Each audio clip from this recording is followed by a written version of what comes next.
Hello, everyone, and welcome back. I am so sorry it has taken me so long. Long story short, I had some heartache, some loss, and now I'm working two jobs and getting myself back together. So I'm sorry, let's jump in. We have the Queen and Scorpia. They are discussing the ball, they are discussing Scorpia's mother coming, and she's so excited. And they're just talking about all of the guests, and then the king comes and ruins it, and they're like, we don't want to talk to you. He is still on their list, so. But Edward's like, whatever, I have Etne. That's who he really cares about at this moment. That and having a male heir, which I think he's taking her to go try just as a backup. And if she does become pregnant, well, then he'll figure it out from there, won't he? Like father, like son, the palace is quiet right now. The royals of Oasis Spring have arrived, and the current king is sitting down with Isabel. And I feel like he is just being super obnoxious, saying, oh, I'm so glad you came to your senses and you're relinquishing your rights and admitting you're a bastard. And Isabel's like, the hell I am. I have every right to that throne. You know I do. I am not a bastard. And he's like, your family history is a little sketchy, honey. Little sketchy. Like, what was it your mother did? What was she? Let's think back. Weren't you born before they were married? And she's like, shut up. So they're just arguing and bickering. These two are not going to agree, except for Isabel pretending to agree and just saying what he wants to hear because she has learned that that is how you get what you want in this time frame. And there is Edward, where she learned, where she learned to tell men what they want. He is on his way because he has just come to find out that she is alone with the king of Oasis Spring and he does not want her screwing it up. She's still super prego, so her back is hurting just a bit. So the king is basically telling Isabel, like, do not fret. When you sign this treaty, like, I will make sure that your daughters find good marriages. Like, this is going to make our kingdom stronger. Don't fret, don't fret. And she's like, oh, gee, thanks. And Edward has arrived along with the current queen of Windenburg, or not Windenburg, Oasis Spring. Ignore me. It's been a while. I'm getting back in the swing of things. So they left their heir. And so Isabel's like, "Oh, where's your son?" And they're like, "Well, we thought with the treacherous weather you have here in Windenburg, it was best to leave him behind." And she's like, "Oh, well, I'm sure you made sure he was well guarded and, he is probably safer there." Yeah. It's like, "Stop talking. You're ruining it all." So right now I think they're just going back and forth. Edward's like, are you guys ready to get this treaty going? Like, I'm super stoked. Totally not in those words, but so they're sitting down, they're discussing the terms. Edward's like, yes, we've all agreed. Let's get this going. We have the ball coming. I would really like for us to get everything signed beforehand. And the king's like, absolutely, let's get this going. And little do any of them besides Isabel know. Currently, her small army and secret service, along with her nephew, are storming their castle in Oasis Spring, and they're capturing the current king and king of Oasis Springs heir. So this treaty is not going to go very far. So the queens have stepped aside to let the men do the treaty business. And Isabel's like, I think it's a boy. I'm so excited. We're finally going to have an heir. And the Queen of Oasis Springs like, oh, feels like it's a girl to me. Isabel's like, go yourself. And the Queen's like, oh, but what do I know? I'm just a queen of Oasis Spring, rightful heir to the kingdom.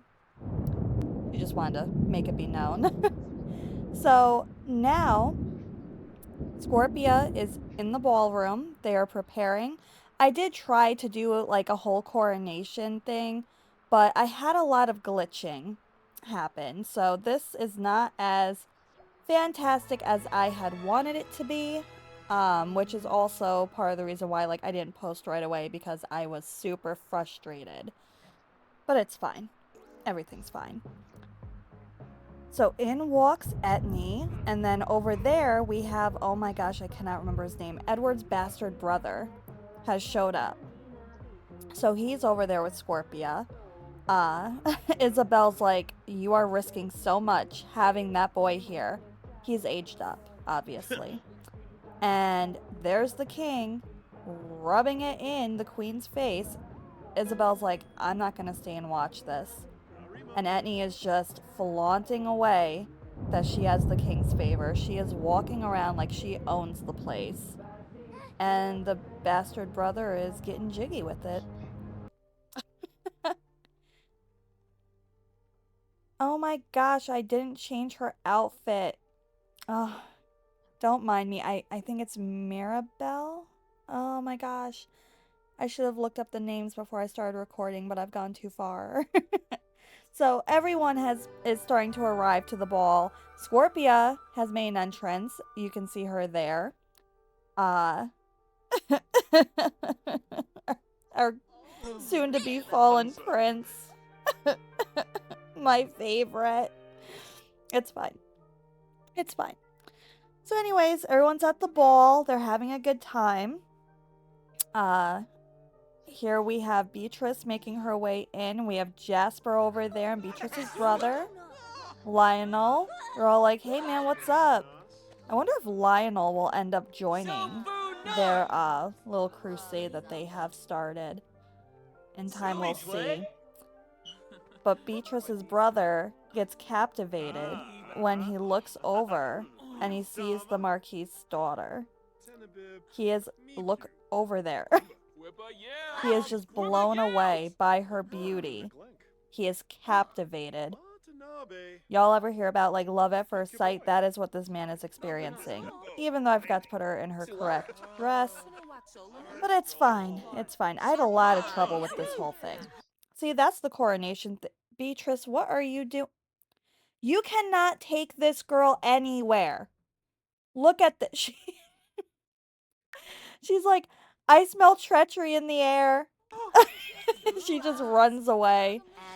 Oh my god, poor Beatrice. I really need to work on her.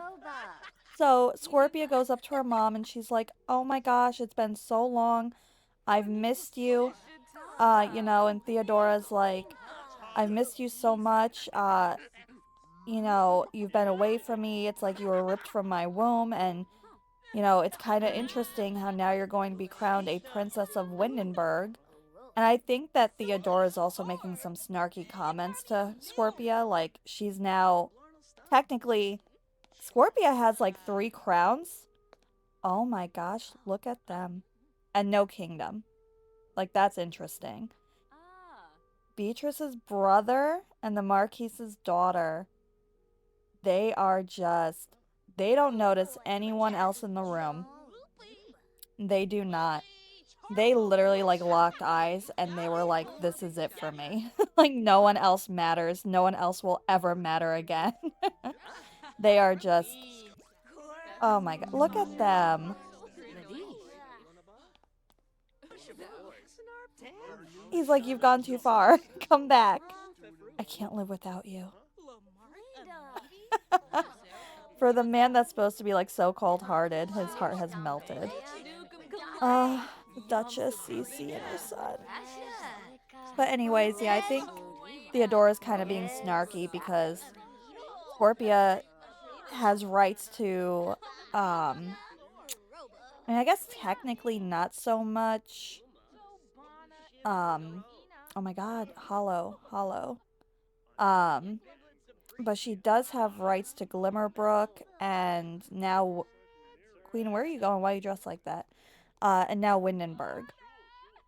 So Theodora's going up to Cece, and she's kind of antagonizing her a bit, questioning her loyalty, just subtly, in front of everyone. And, oh I'm gonna be so sad. And someone broke something. It wasn't me. So while everyone's mingling, Theodora's just being absolutely obnoxious. Like, super. You're not in the right clothes either, King. Ugh, I give up. I gave up, honestly. This was a disaster. But so she's just being super rude. And Beatrice can feel. She can feel the tension. Beatrice, you know they're gonna make you clean that up. Like, you're a servant. You're literally making your job harder. Good God. Anyway. She is definitely making defiant comments. She came here to start a war. Like, she came here to defy everyone and make it known that she is not happy. Especially seeing how close Scorpia and Queen Isabel have become. She is not thrilled, and she is just sitting there listening to them. You know, Theodora feels as though Isabel ripped her daughter away from her. Like I said, like, ripped her from her womb. Duchess Cece can tell that Theodora is just absolutely upset. She's never seen her like this, so she decides to go out, follow Theodora, and see if she can calm her down. And that will forever be her biggest mistake she ever made. Immediately, Theodora just explodes on Duchess Cece. She is blaming her for everything. It is all your fault. If you never came and sought me out, I never would have lost my daughter. None of this would have happened. I wouldn't have had such a horrible life. And Duchess Cece is like, how can you say that? Like, I helped you. Like, this was a mutual thing, and this led to us having an incredible friendship. Like, I would do anything for you and your family. And Scorpia's like, no, it's all lies. You never meant anything. You just wanted to use me. I was just a pawn. That's how all of you are. All of you royals are just heartless. And Duchess Cece has to pee really bad, but she's like holding her composure. She's like, you need to understand, I helped you get your daughter back. You think I don't care about Scorpia? Like, you know, and then she just starts yelling back at her. She's like, maybe she's better off here. Like, you don't look well. You've just gone insane. Like, she just starts verbally attacking Theodora back. And Theodora is not one to mess with right now. But Cece is just assuming it's a bickering and she'll get through it. Queen Isabel comes running out as she can see that Theodora is getting aggressive. She gets in the middle and tells Theodora to back off and beseeches Cece to run away. Charles sees that they're in danger and runs in to protect his mother and his aunt, and gets in the way and is unalive. Distraught, realizing what she has done, Theodora takes to running. She's running. She is trying to get as far away from these people. She had planned for a boat to pick her up. Her intention was to unalive Cece. She had no intention of ever harming Charles. Scorpia is chasing her mother down, screaming. She is devastated. How could you do this? Turn back and face me. Mother! Theodora finally stops. She turns to face her child. Filled with guilt. Scorpia is filled with rage. She doesn't even want to talk. She's not here to talk to her mother. She's here to defend her family, and her mother is no longer her family. So they begin a battle. She is fighting as hard as she can, but her mother, Theodora, is one of the most powerful sorceresses that there is.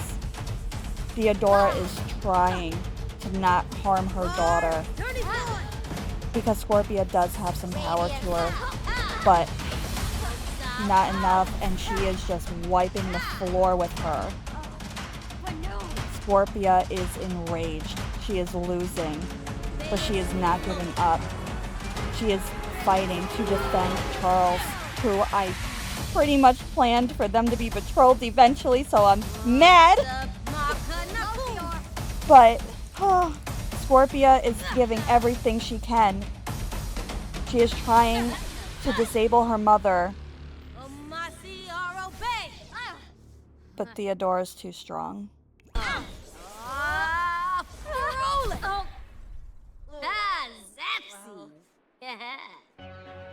Scorpia is absolutely devastated. She's like, I don't even know who you are.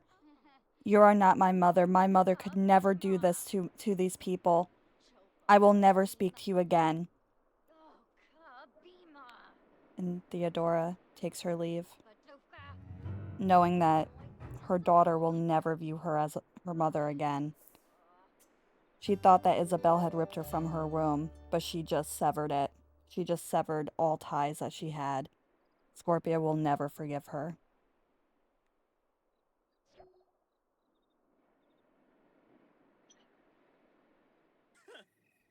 Meanwhile, Theodora lands, and she's in a unknown country. She has no idea where she is, and she's just walking. She's doing a walk of shame, trying to find any little bit of civilization. Her feet hurt, she's exhausted. Finally, she starts to see signs of life, and she comes across a cottage, the Burdenad cottage, home to Beatrice's family. She goes to seek help. She enchants Beatrice's mother. She beseeches her, tells her there was this huge fight that broke out at the ball and she barely escaped with her life. It was madness. The king and queen are just evil and they attacked everyone. She's coming up with all types of things. And the parents are like, oh my god, our children were there. And when she tells Theodora Beatrice's name, it sets her off. Theodora attacks Beatrice's parents. Just when you thought that there was any type of redemption for Theodora, maybe deep down, she gives it to them. She does not care. She is on a mission. She is destroying everyone that is her enemy, or friend or family of those who she views as her enemy. So she attacks the mother and father, and she unalives them without hesitation or remorse.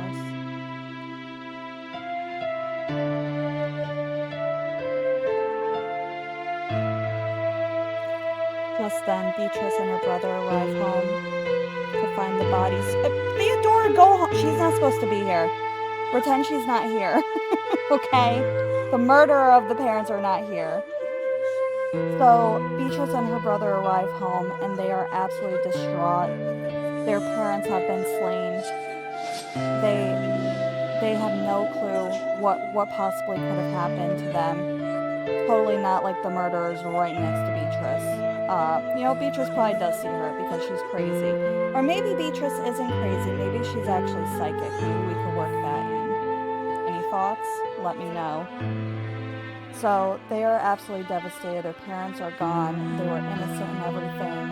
And I said it before, Beatrice is never going to recover. She's just, no.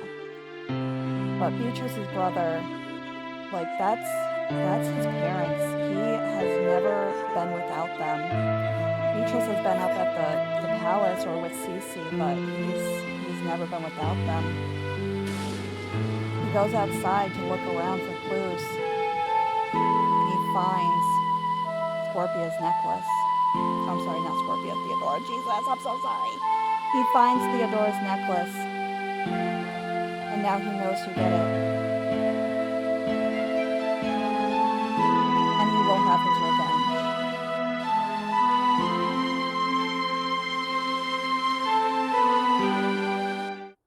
Theodora arrives back home to Sleepy Hollow in the middle of the night. Her daughter wakes to find her in Scorpia's old bed, sobbing.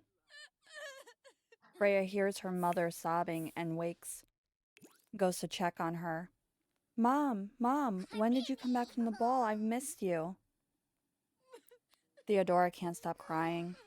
She's like, I took care of things, political things that I had to do, but I want you to know that your sister, she is just under the control of the Windenburg royals, and she's probably going to tell you, you know, that I'm a bad person, but I'm not. And Freya's like, Scorpia wouldn't do that. Scorpia loves you. She would never try to say anything about you. Like, Mom, what's really going on?